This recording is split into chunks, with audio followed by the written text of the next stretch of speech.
सुप्रभात।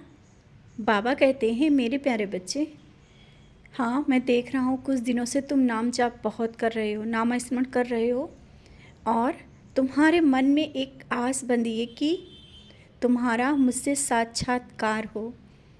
शायद तुम्हारे मन में है कि तुम ये सोचते हो कि मैं दूसरों से बात करता हूँ तो मैं तुमसे भी बात करूँ।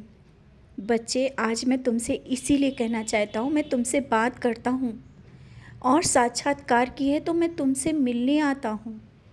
मैं तुम्हें दिखता हूँ, शायद कभी कभी तुम पहचान नहीं पाते हो और मैं तुमसे बात करता हूँ।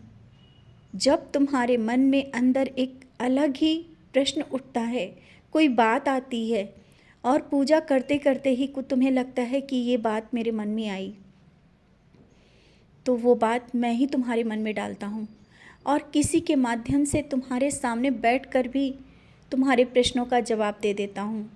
और जो भी कुछ चीज़ें तुम्हारे मन में चल रही हैं ना, उन्हें निकाल दो। जब तक तुम अपने मन को शांत करके उन बातों को निकालोगे नहीं ना, तो तुम मेरे पास बैठकर भी तुम मेरे पास नहीं आ पा रहे हो। कारण है तुम्हारा मन बेचैन रहता है। नाम स्मरण करते तो हो, ध्यान कहीं और जाता है, कहीं और तुम्हारे विचार चलने लगते हैं और तुम परेशान होकर के आंखें खोल देते हो। हाँ, जानता हूँ मन की बेचैनी है और ये बेचैनी कोई बड़ी नहीं है, लेकिन तुमने घबरा के उन बातों को बड़ा सोच रहे हो।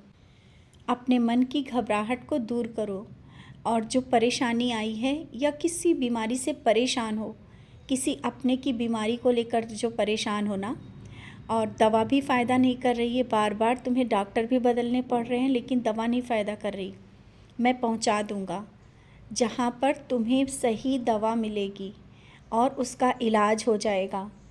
तुम चिंता ना करो, मैं तुम्हारे साथ चलूँगा। और मैं गया भी था, तुम जहाँ जाते हो ना, मैं तुम्हारे साथ उससे पहले ही पहुँच जाता हूँ वहाँ पर और तुम मुझे देखकर मुस्कुरा देते हो। याद करो, जहाँ भी गए थे मैं वहाँ था या नहीं, पहले से मैं वहाँ मौजूद था। क्योंकि तुम जितना मुझे प्यार करते हो मैं समझता हूँ, उससे ज़्यादा मैं तुम्हें प्यार करता हूँ और तुम्हारा रक्षा कवच बन के हर पल तुम्हारे साथ रहता हूँ। कभी तुम अकेला मत महसूस करो। छोटी छोटी बातों को लेकर के जो उलझन करते हो, परेशान हो जाते हो कि मैं तुम्हारे साथ नहीं हूँ, कभी कभी तो तुम्हारी नाराज़गी भी हो जाती है मुझसे। कोई बात नहीं, नाराज़ अपने पिता से ही तो होते हो ना। और मुझे तुम्हारी नाराज़गी भी अच्छी लगती है, क्योंकि नाराज़गी के बाद भी तुम मुझसे देख करके मुझसे बात कर लेते हो, क्योंकि तुम मुझे देखे बिना, मुझसे बात के करे बिना नहीं रह पाते हो। और यही तो भक्ति है, यही तो विश्वास है। और तुम कहते हो ना कि मैं तुम्हें दर्शन नहीं देता, मैं हर जगह तुम्हें दिख जाता हूँ।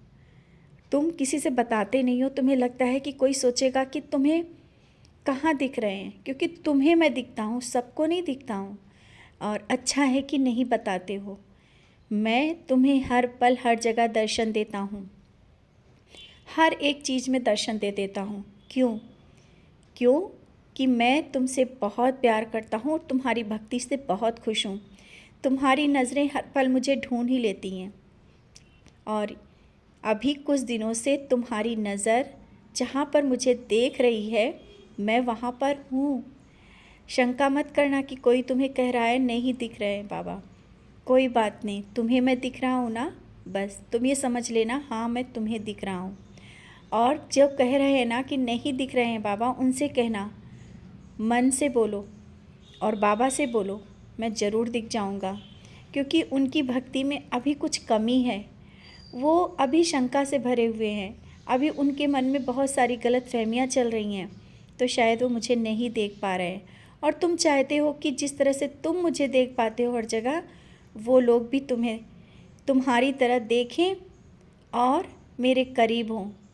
तुम चाहते हो तुम्हारे घर में सब लोग उदी का सेवन करें, लेकिन कहते नहीं हो ना। कोई बात नहीं, कुछ दिन रुको, तुमसे लोग उदी मांग करके माथे पे लगाएंगे और तुम्हारी भक्ति पर जो अभी उंगलियां उठाते हैं ना, वो विश्वास करेंगे। क्योंकि वो तुमसे कहते हैं ना कि तुम्हारी भक्ति करने से कोई फ़ायदा नहीं हुआ। कोई बात नहीं, अभी समय है, चुप हो जाओ। भक्ति का रंग क्या होता है उन्हें कुछ दिनों के बाद दिख जाएगा। और ये महीने के अंत तक के जो प्रश्न तुम्हारे ऊपर चल रहे हैं ना, लोगों के विचार चल रहे हैं, उसका जवाब मैं दे दूँगा। तुम शांत हो ना, चुप हो, चुप रहना, तुम मत कुछ कहना, मैं हूँ ना बैठा। तुम्हारे उन सभी प्रश्नों के जवाब मैं उनको दे दूँगा।